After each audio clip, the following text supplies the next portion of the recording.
সল্টলেকের এসএসসি ভবনের সামনে তখন জমায়েত চলছে আন্দোলনরত চাকরিহারা শিক্ষকদের। নিজেদের চাকরি ফেরানোর দাবিতে সরব হচ্ছিলেন তারা। উঠছিল যোগ্যদের তালিকা প্রকাশের দাবি।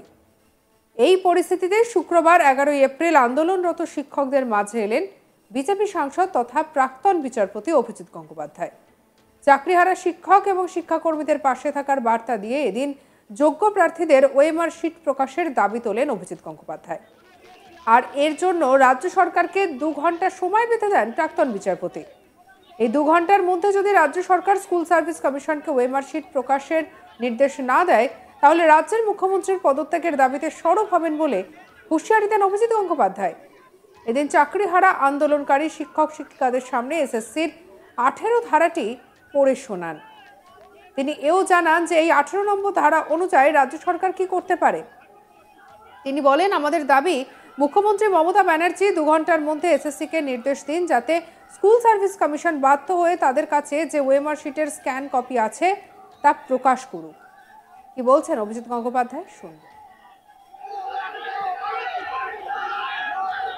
এখন আমাদের দাবি যে এই সেকশন 18 অনুযায়ী মমতা বন্দ্যোপাধ্যায় এখনই 2 ঘন্টার মধ্যে 2 ঘন্টা সময় আমি তাকে দিলাম, 2 ঘন্টার মধ্যে এই ডিরেকশন স্কুল সার্ভিস কমিশনকে দিন যাতে স্কুল সার্ভিস কমিশন বাধ্য হয় তাদের কাছে যে হোল স্ক্যান কপি আছে ওএমআর শিটের সেটা পাবলিশ করে।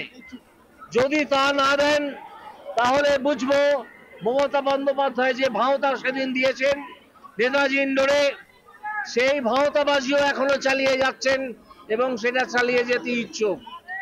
তিনি চাকরিহারা, যোগ্য চাকরিহারা যারা তাদের পাশে আসলে দাঁড়াচ্ছেন না। তিনি আসলে চিন্তিত যাদেরকে তিনি এবং তার দল চাকরি বিক্রি করেছিলেন তাদের নিয়ে।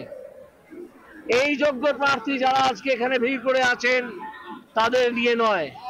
ফলে 2 ঘন্টার মধ্যে এই ডিরেকশন আসতে হবে। আমরা খোঁজ নেব এই ডিরেকশন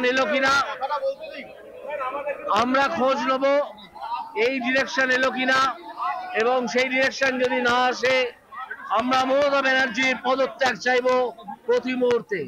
মমতা ব্যানার্জিকে এই জালিয়াতি করার জন্য, এই চাকরিহারাদের সঙ্গে ভাওতাবাজি দেওয়ার জন্য, এই অপরাধে আমরা তার পদত্যাগ চাইছি। যদিও এদিন চাকরিহারা শিক্ষকদের কাছে বক্তব্য পেশের মাঝে গো ব্যাক স্লোগান শুনতে হয় অভিজিৎ গঙ্গোপাধ্যায়কে। আন্দোলনকারী শিক্ষকদের একাংশ বলেন, তিনি এখানে রাজনীতি করতে এলে আমরা তার প্রতিবাদ জানাবো। দয়া করে বলছি এখানে রাজনীতির রং লাগাবেন না। এরপর আন্দোলন স্থল থেকে কিছুটা সরে যেতে বাধ্য হন বিজেপি সাংসদ। পরে তিনি বলেন, তিনি প্রথমত শোনেননি তাকে কেউ গো ব্যাক স্লোগান দিয়েছেন। কি বলেছেন শুনুন। কেউ গো ব্যাক স্লোগান দিয়েছেন এটা আমি শুনিনি, প্রথম কথা। দ্বিতীয়, আপনারা যখন বলছেন যে গো ব্যাক স্লোগান দিয়েছেন, আমার মনে হচ্ছে এই গো ব্যাক স্লোগানের সঙ্গে আমি যখন ওই আমাদের আরজিকরের কাণ্ডের পরে বউবাজার স্ট্রিটে গিয়েছিলাম, তখন একদল নকশাল এবং একদল এসইউসিআই এর ছাত্র, এসইউসিআই ছাত্র সংগঠনের ছাত্র, তারা আমাকে গো ব্যাক স্লোগান দিয়েছিল। যদিও আমি সেখানে গিয়েছিলাম সহমর্মিতা জানাতে। আজকে এখানে কোনো সহমর্মিতার ব্যাপার নয়, আজকে আমি সরাসরি এসেছিলাম এদের সঙ্গে আমি আছি এবং থাকবো বলে। এই নকশাল এবং সিপিএম এবং এসইউসিআই এরা ওই অভয়ার আন্দোলন সম্পূর্ণ ধ্বংস করেছে তৃণমূলের চামচা হিসেবে। সেই তৃণমূলের কিছু চামচা এখানে জড়ো হয়ে হয়তো গো ব্যাক স্লোগান দিয়েছে। তারা এখানে বলছিলেন যে প্রধানমন্ত্রী কি বলছেন, এটা কি প্রধানমন্ত্রীর ব্যাপার? তারা যদি এইটুকু না জানেন এবং প্রধানমন্ত্রীকে জড়িয়ে দিতে চান, তাহলে আমি বলবো আপনারা মতলববাজ। সেই সিপিএম, সেই এসইউসিআই, সেই নকশাল তাদের হয়ে আপনারা এসছেন। আপনারা জেনে রাখুন, অভিজিৎ গঙ্গোপাধ্যায় ব্যক্তি হিসেবে এখানে থাকবে এবং এদের এখানে প্রতিটা পদক্ষেপের সঙ্গে যতটুকু সাহায্য করা যায় এই প্রকৃত চাকরিহারাদের, আপনাদের মতো চামচাদের নয়, প্রকৃত চাকরিহারাদের তাদের সঙ্গে থাকবে।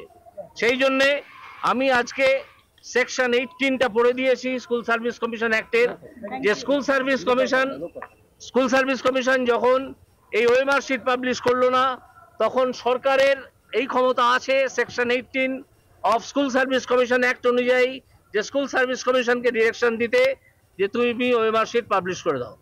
যে কোনো লফুল ডিরেকশন তারা দিতে পারে। তা আমরা 2 ঘন্টা সময় দিচ্ছি মমতা ব্যানার্জিকে, যে কোনো ধরনের লফুল ডিরেকশন তিনি বা তার শিক্ষা মন্ত্রক স্কুল সার্ভিস কমিশনে পাঠাবেন।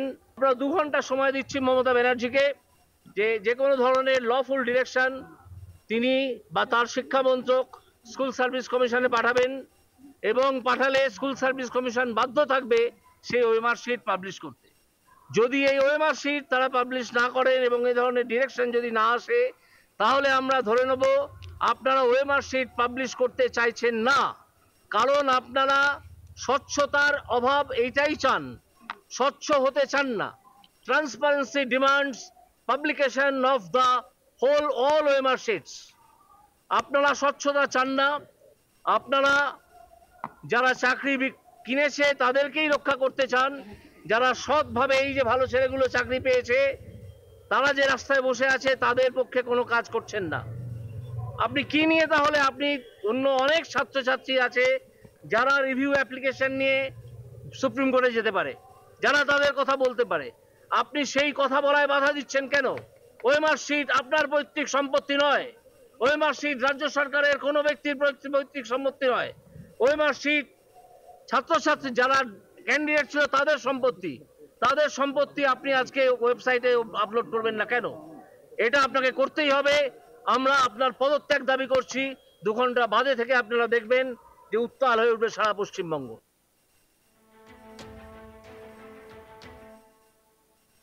তিনি বলেন যে প্রথমত কেউ তাকে গো ব্যাক স্লোগান দিয়েছে তিনি শোনেননি, এবং তিনি বলেছেন যে আপনাদের বলতে চাই এই বিষয়টির সঙ্গে প্রধানমন্ত্রীর কোনো সম্পর্ক নেই।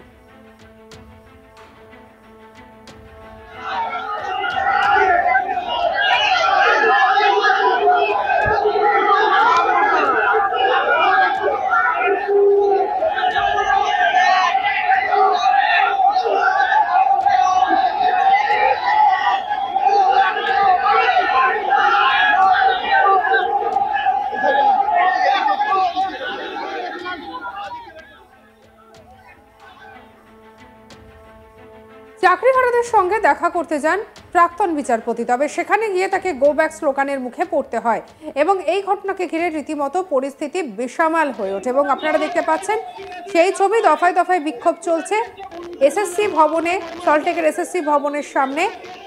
শুক্রবারও আমরা এই ছবি দেখতে পেলাম, দফায় দফায় বিক্ষোভ। এবং শুক্রবার আমরা যে ছবিটা দেখেছি যে তাদের এই বিক্ষোভ মিছিলকে প্রতিহত করার জন্য বিশাল পুলিশ বাহিনী মোতায়েন করা হয়।